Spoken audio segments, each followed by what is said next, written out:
Coba bayangkan ini football lovers. Sebuah klub sepak bola yang markasnya lebih mirip lokasi syuting film James Bond daripada kandang gladiator Serie A. Stadionnya menghadap langsung ke danau terindah di dunia, penontonnya datang pakai kapal pesiar, dan pemiliknya punya harta kekayaan yang bikin keluarga Agnelli, pemilik Juventus, terlihat biasa saja. Dan plot twistnya, pemilik klub ini bukan Syekh Arab, bukan oligarki Rusia, dan bukan konsorsium Amerika. Mereka makan nasi, suka rokok kretek, dan namanya sering kalian lihat di mesin ATM atau bungkus rokok di warung tetangga. Ya, kita bicara tentang Djarum Group dan mainan baru mereka, Como 1907. Tapi tunggu dulu, jangan kira ini cuma cerita tentang orang kaya gabut yang beli klub bola. Ini adalah kisah tentang bagaimana sebuah klub yang bangkrut dibeli cuma seharga apartemen di Jakarta Selatan, lalu diubah menjadi Disneyland-nya sepak bola Italia. Tahukah kalian kalau tujuan awal mereka beli klub ini sebenarnya cuma buat bikin reality show TV? Tahukah kalian kalau stadion mereka punya musuh bebuyutan berupa pesawat terbang air? Dan apa hubungannya istri Michael Essien dengan kehancuran klub ini sebelum datangnya Hartono bersaudara? Siapkan kopi kalian, karena Arel 12 akan membedah tuntas revolusi gila Como 1907. Let's get started! Sebelum kita bicara soal kemewahan dan Serie A, kita harus mundur ke belakang, jauh ke belakang. Como 1907 itu bukan klub kemarin sore. Mereka lahir, ya sesuai namanya, di tahun 1907. Klub ini sebenarnya punya sejarah lumayan sebagai tim provinsiale, tim kampung yang sering repotin raksasa. Di tahun 50-an dan 80-an, mereka pernah bikin Juventus dan Inter Milan nangis darah. Tapi, masuk ke era milenium, Como 1907 berubah jadi lelucon. Masalah finansial bikin mereka bolak-balik bangkrut. Puncaknya ada di tahun 2016-2017. Ini adalah fakta unik yang banyak orang lupa. Saat klub ini dilelang karena bangkrut, muncul sosok penyelamat yang tak terduga. Namanya Akosua Puni Essien. Familiar dengan nama belakangnya? Ya, dia adalah istri dari legenda Chelsea dan Persib Bandung, Michael Essien. Akosua membeli Como di pelelangan seharga 237.000 euro. Murah banget kan? Fans Como sempat optimis. Wah, istri bintang besar nih. Tapi apa yang terjadi? Ini bagian konyolnya. Ternyata, manajemen di bawah Akosua lupa atau tidak sanggup membayar biaya pendaftaran ke federasi. Akibatnya, FIGC atau PSSI-nya Italia ngamuk. Como dilarang ikut kompetisi profesional, dinyatakan bangkrut lagi, dan harus merangkak dari Serie D alias Liga Amatir. Bayangkan, sudah jatuh, tertimpa tangga, ditertawakan pula. Di titik ternadir itulah, pada tahun 2019, datanglah Saint Entertainment, sebuah perusahaan yang berbasis di London, tapi duitnya murni dari Djarum Group Indonesia. Hartono bersaudara, Robert dan Michael, turun gunung. Kalian harus tahu fakta gila ini. Berapa harga yang dibayar Djarum buat beli Como 1907? Cuma sekitar 850.000 euro. Kalau dirupiahkan waktu itu mungkin sekitar 13-14 miliar rupiah. Itu setara harga satu rumah mewah di Pondok Indah. Tapi ini dapat satu klub bersejarah di Italia lengkap dengan stadionnya. Tapi ini rahasia yang jarang diungkap ke publik. Niat awal Djarum beli Como itu bukan buat main di Serie A. Serius, Mirwan Suwarso, perwakilan Djarum di sana, pernah belak-belakan bilang, tujuan awalnya adalah membeli klub murah untuk dijadikan tempat main pemain-pemain timnas Indonesia, lalu direkam dan dijadikan konten reality show buat Mola TV. Bayangkan Sobat Area 12, niatnya cuma mau bikin konten, Garuda Select the Movie, versi nyata. Tapi apa daya, regulasi Italia itu ketat banget. Pemain non-Uni Eropa, non-EU, dilarang main di Serie D dan C. Mimpi bikin timnas Indonesia cabang Italia pun buyar seketika karena birokrasi. Lantas apakah Hartono bersaudara nyerah? Tentu tidak. Namanya juga pebisnis kelas kakap. Kalau plan A gagal, kita ganti strategi. Dari proyek konten TV mereka banting setir jadi proyek bisnis gaya hidup. Dan inilah awal mula revolusi Como yang sesungguhnya. Apa yang dilakukan Djarum di Como itu mind-blowing. Mereka sadar, basis fans Como itu kecil, penduduk kotanya sedikit.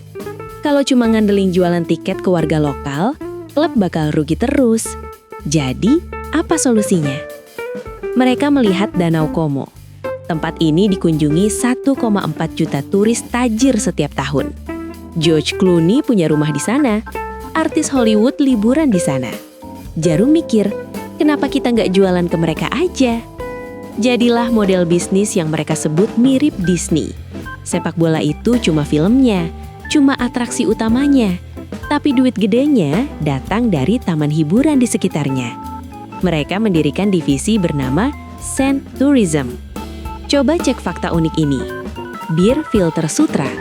Como punya bir sendiri namanya La Comasca. Dan promosi mereka gila. Bir ini diklaim difilter pakai kain sutra asli Como. Slogannya Smooth as Silk. Dan cuma dijual di stadion biar eksklusif. Fashion high-end. Lupakan jersey bola biasa. Como kerjasama dengan desainer streetwear Luigi Villaseñor dan brand luxury Brioni.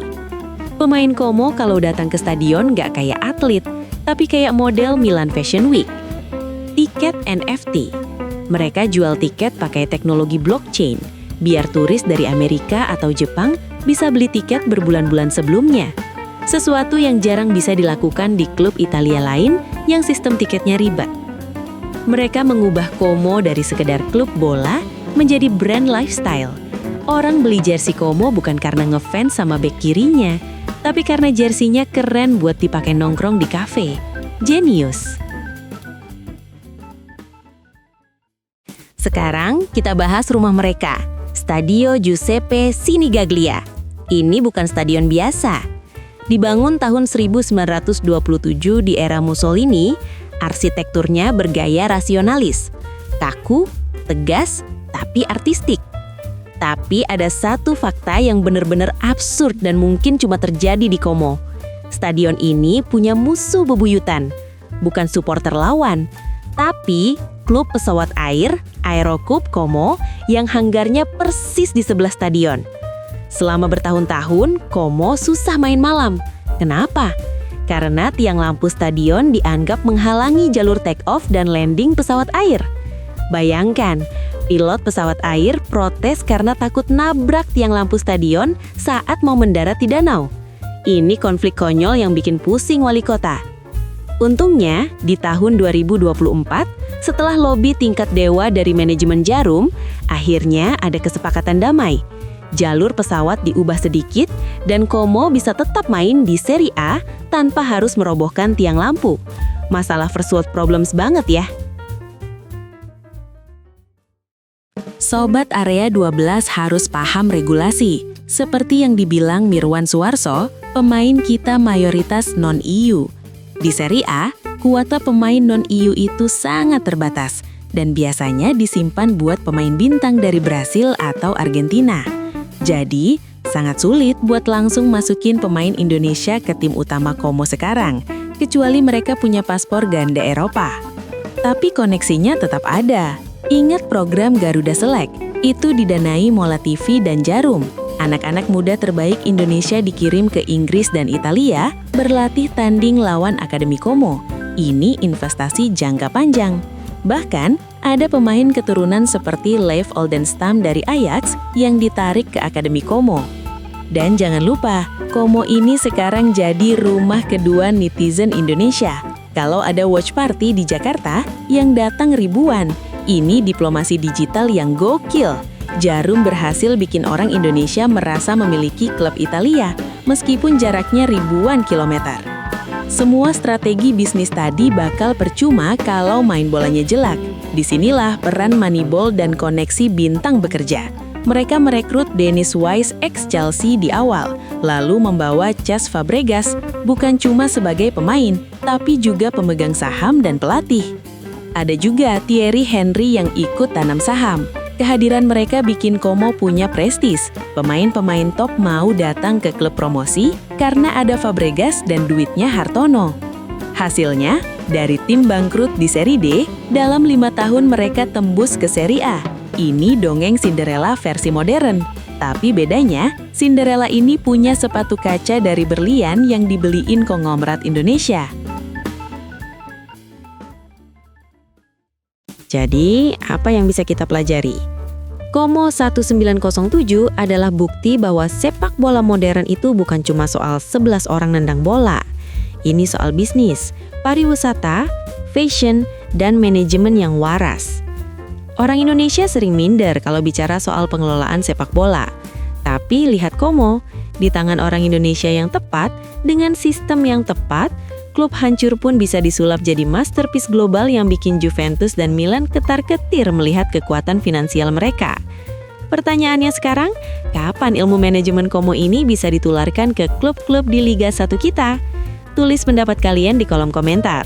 Jangan lupa like, subscribe, dan nyalakan lonceng notifikasi biar nggak ketinggalan cerita gila dunia sepak bola lainnya. Saya Are12, ciao!